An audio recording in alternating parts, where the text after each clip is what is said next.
आसमान में सुबह से ही काली घटाएं छाई हुई थीं।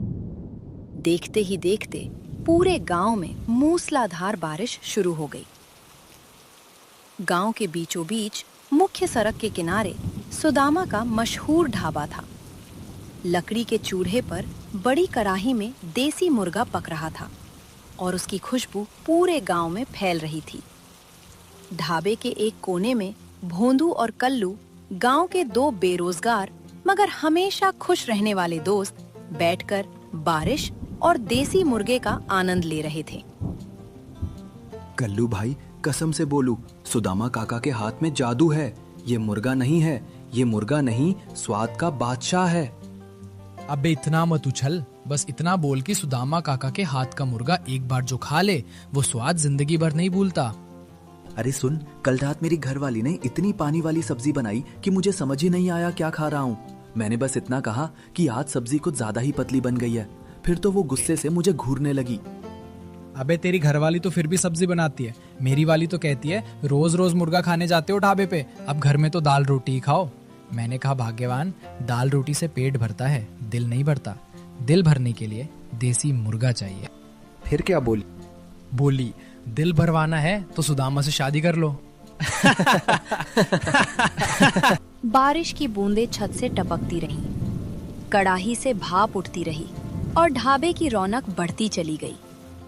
चंदू ढाबे के एक कोने में बैठकर सरकारी नौकरी की तैयारी कर रहा होता है।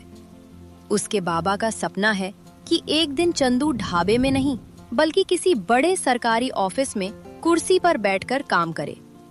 वे नहीं चाहते कि चंदू उनकी तरह पूरी जिंदगी ढाबे पर मेहनत करे। तभी गांव के एक बुजुर्ग उसके पास आते हैं। बेटा, इतनी बारिश में भी पढ़ाई, थोड़ा आराम भी किया कर। दादा, आराम करने का समय अभी नहीं है, परीक्षा नजदीक है और मुझे इस बार हर हाल में निकालना है। जानता हूँ बेटा, तेरी मेहनत देखकर पूरा गांव गर्व करता है। तू इस गांव का पहला लड़का होगा जो सरकारी अफसर बनेगा। सोच, जब तेरा नाम अखबार में छपेगा तो तेरे बाबा की आंखों में कैसी चमक होगी। दादा, कभी कभी मुझे लगता है कि मैं बाबा पर बोझ बन गया हूँ। वो दिन रात ढाबे पर मेहनत करते हैं और मैं यहाँ बस किताबें पढ़ता रहता हूँ। मुझे भी उनकी मदद करनी चाहिए। तभी सुदामा भी वहाँ आ पहुँचा। तूने फिर वही बात कही। कितनी बार समझाऊं कि तेरा काम पढ़ाई है, ढाबा नहीं। बाबा, आप रोज सुबह से रात तक मेहनत करते हैं, बारिश हो धूप हो, आप कभी नहीं रुकते।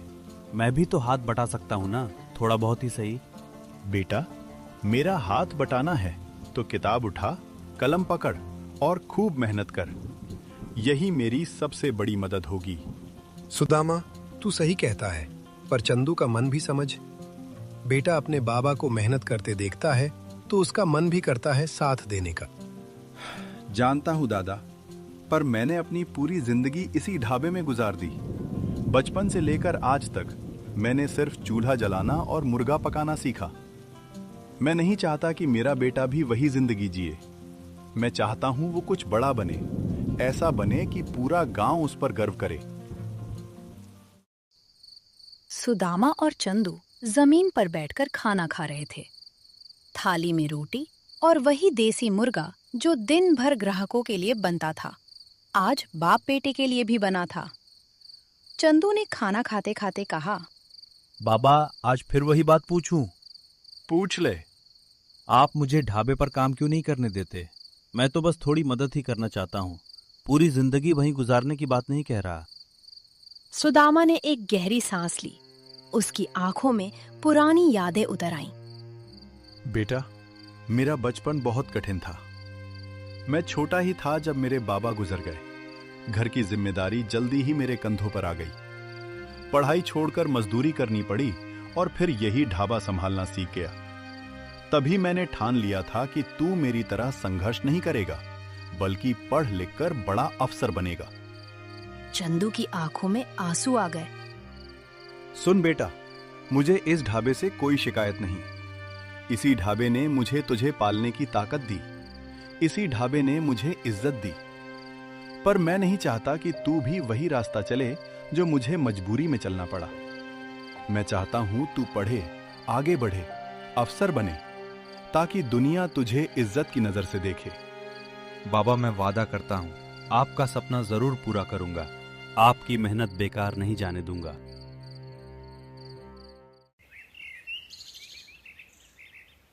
अगली सुबह बारिश फिर शुरू हो गई, इस बार हल्की हल्की फुहारों के साथ। ढाबे पर हमेशा की तरह चहल पहल थी। सुदामा चूल्हे के पास व्यस्त था। तभी एक अच्छे कपड़ों वाला, चमकते जूतों वाला आदमी उतरा। उसका नाम था राकेश मल्होत्रा, जो खुद को शहर से आया एक बड़ा सरकारी अफसर बताता था। भाई साहब, सुना है यहाँ का देसी मुर्गा बहुत मशहूर है, जरा एक प्लेट लगाना। कुछ देर बाद सुदामा ने गर्मा गर्म मुर्गा और रोटी उसके सामने रखी। राकेश ने पहला निवाला लेते ही आंखें बंद कर ली, मानो किसी स्वर्गीय अनुभव से गुजर रहा हो। वाह भाई साहब, मैंने शहर के बड़े बड़े रेस्टोरेंट में खाना खाया है, पर ये स्वाद, ये तो लाजवाब है। ये तो असली देसी स्वाद है जो शहर में कहीं नहीं मिलता। साहब, शहर में तो मसाले भी मिलावटी होते हैं। हमारे यहाँ तो सब कुछ अपने हाथ का बनाया हुआ है। मिट्टी का चूल्हा, देसी मसाले और प्यार से बनाया खाना, यही तो असली स्वाद का राज है। सच कहा आपने, शहर की जिंदगी में तो बस भाग दौड़ है। भाई साहब, मैं कल फिर आऊंगा। सच बताऊं, इस स्वाद को भूलना मुश्किल होगा। जरूर साहब, आपका हमेशा स्वागत है। अगले दिन जैसा कहा गया था, राकेश मल्होत्रा फिर ढाबे पर आया। इस बार बारिश थोड़ी तेज थी और ढाबे में भीड़ भी ज्यादा थी। राकेश ने वही जगह चुनी और सुदामा को आवाज दी। भाई साहब, सच कहूं तो मैं रात भर उसी मुर्गे के स्वाद के बारे में सोचता रहा, इसीलिए आज फिर चला आया। साहब, ये तो हमारी खुशकिस्मती है। अभी लाता हूँ। खाना खत्म करने के बाद सुदामा वहीं उससे बातचीत करने लगा। अच्छा सुदामा जी, आप अकेले चलाते हैं ये ढाबा? जी हाँ साहब, बस मैं और मेरा बेटा है घर में। बेटे को मैं ढाबे पर काम नहीं करने देता। क्यों भला? इतना अच्छा चलता ढाबा है, बेटा साथ दे तो और भी अच्छा चले। साहब, मेरा बेटा चंदू बहुत होनहार है। सरकारी नौकरी की तैयारी कर रहा है, दिन रात मेहनत करता है। मेरा सपना है कि वो बड़ा अफसर बने। राकेश ने जैसे यह सुनते ही अपनी आंखों में एक चमक ला दी। हालांकि यह चमक असल में एक शिकारी की चमक थी। अरे वाह, सरकारी नौकरी की तैयारी? कौन सी परीक्षा दे रहा है? साहब, यही सरकारी विभाग की परीक्षाएं हैं। कई बार कोशिश कर चुका है पर हो नहीं पाया अभी तक। सुदामा जी, एक बात बताऊं, मैं जो हूं वो सिर्फ एक साधारण अफसर नहीं हूं। मेरा उठना बैठना बड़े बड़े मंत्रालयों में है। मेरे परिचय से कई लड़कों को सरकारी नौकरी मिल चुकी है। सुदामा की आंखों में उम्मीद की एक किरण जगी। सच साहब? बिल्कुल सच। देखिए, मैं झूठ बोलने वाला आदमी नहीं। आपका बेटा अगर वाकई मेहनती है तो मैं उसकी मदद जरूर कर सकता हूँ। बस थोड़ा खर्चा लगता है ऊपर तक बात पहुँचाने में, कागजी काम में, पर काम पक्का हो जाता है। साहब, कितना खर्चा लगेगा? देखिए, ये सब बहुत गोपनीय काम है। अभी मैं ठीक ठीक नहीं बता सकता, पर करीब 2-3 लाख का इंतजाम करना पड़ेगा। पर भरोसा रखिए, काम पक्का होगा। मैं अपनी जुबान का पक्का हूँ। सुदामा एक पल के लिए खामोश हो गया। इतनी बड़ी रकम, उसके लिए तो यह जिंदगी भर की कमाई से भी ज्यादा थी। मगर बेटे के भविष्य के सामने यह रकम छोटी लगने लगी। साहब, मुझे थोड़ा सोचने का समय दीजिए। मैं अपने बेटे से भी बात करूंगा। बिल्कुल सोचिए, जल्दबाजी की कोई बात नहीं। पर हाँ, एक बात याद रखिएगा, ऐसे मौके बार बार नहीं आते। मैं कुछ दिनों में शहर वापस जा रहा हूँ, फिर शायद ये मौका हाथ से निकल जाए। ये कहकर राकेश गाड़ी में बैठकर चला गया। सुदामा वहीं खड़ा रह गया। उसके मन में उम्मीद और डर दोनों एक साथ उमड़ रहे थे। रात का समय था। बारिश की बूंदें टीन की छत पर टप टप गिर रही थीं। सुदामा अपने घर में अकेला बैठा था। तभी उसके पुराने मोबाइल की घंटी बजी। सुदामा जी, मैं राकेश बोल रहा हूँ। जी साहब, बोलिए। सोचा आपको फोन कर लूं। क्या सोचा आपने बेटे की नौकरी के बारे में? साहब, सोच रहा हूँ, पर इतनी बड़ी रकम कहाँ से लाऊं, समझ नहीं आ रहा। देखिए सुदामा जी, मैं समझता हूँ ये मुश्किल फैसला है, पर सोचिए, आपके बेटे का पूरा भविष्य इस पर टिका है। एक बार नौकरी लग गई तो सारी मुश्किलें खत्म। फिर वो अफसर बनकर आपकी हर तकलीफ दूर कर देगा। साहब, मेरे पास इतने पैसे नहीं हैं। जो थोड़ी बहुत जमा पूंजी है वो शायद 1 लाख के आसपास हो। कोई बात नहीं सुदामा, बाकी बाद में कर लीजिएगा।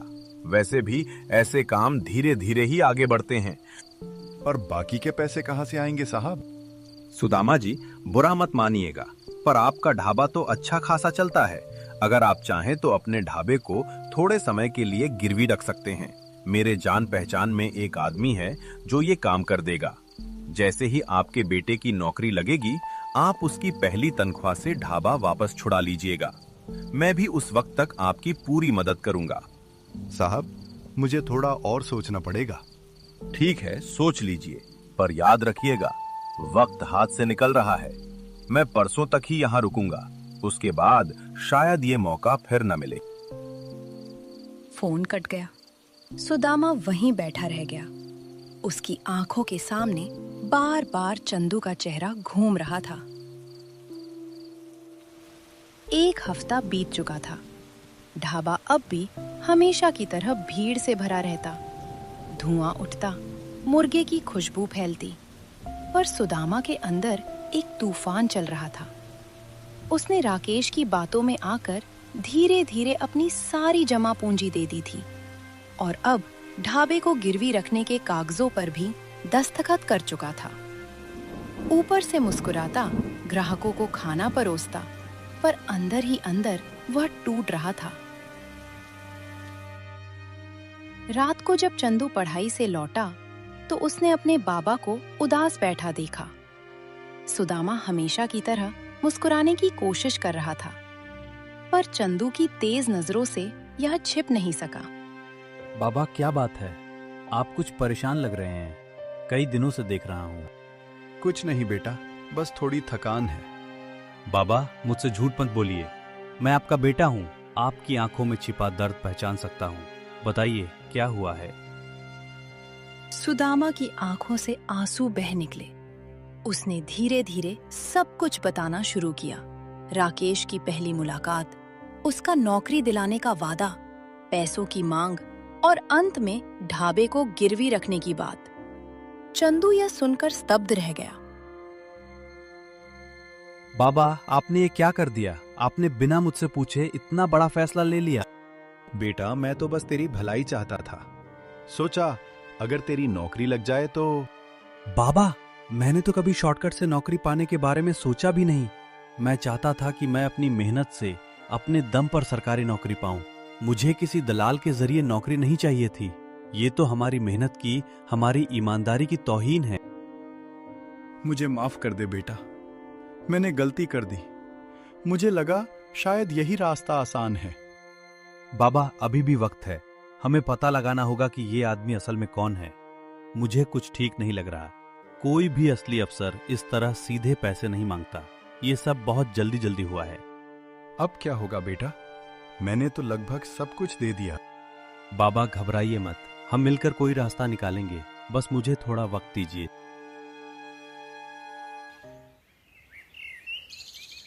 अगले 2-3 दिन ढाबा बंद रहा। गांव में इस बात की चर्चा होने लगी कि सुदामा का ढाबा क्यों बंद है। तभी एक दिन गांव में हलचल मच गई। पुलिस की एक गाड़ी गांव में आई और इंस्पेक्टर देवेंद्र सिंह अपने सिपाहियों के साथ गांव में पूछताछ करने लगे। वे गांव के चौपाल पर रुके, जहां कई लोग जमा हो गए। सुनिए गांव वालों, हमें सूचना मिली है कि इस इलाके में एक ठग सक्रिय है जो खुद को बड़ा सरकारी अफसर बताकर लोगों को सरकारी नौकरी दिलाने का झांसा देता है। पहले वो पैसे ऐंठता है और फिर धीरे धीरे लोगों की जमीन जायदाद, दुकान मकान हड़पने की कोशिश करता है। अगर किसी को भी ऐसा कोई शख्स मिले, तुरंत हमें खबर कीजिए।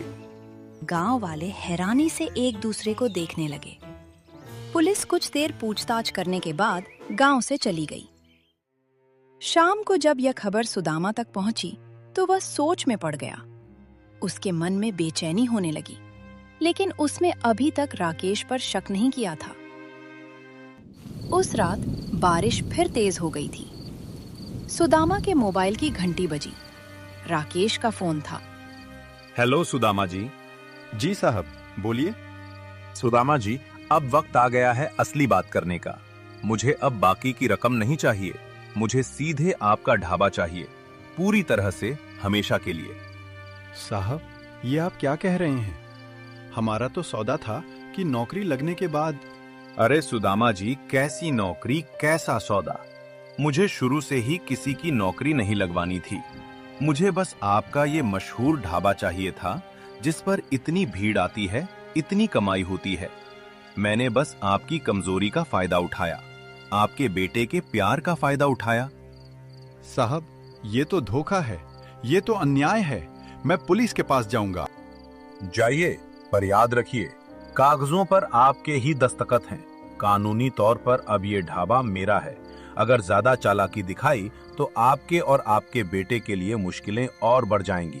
समझदारी इसी में है कि चुपचाप ढाबा मेरे हवाले कर दीजिए। फोन कट गया। सुदामा वहीं जमीन पर बैठ गया। उसकी आंखों से आंसू बह निकले। आखिरकार उसे एहसास हो गया था कि वह कितनी बुरी तरह ठगा गया है। जो पास के कमरे में यह सारी बातचीत सुन रहा था, तुरंत बाहर आया। बाबा, मैंने सब सुन लिया। अब मुझे पूरा यकीन हो गया है, यही वो ठग है जिसके बारे में पुलिस पूछताछ कर रही थी। बेटा, मैंने अपनी जिंदगी भर की कमाई, अपनी पहचान, सब कुछ गंवा दिया। अब क्या करूं मैं?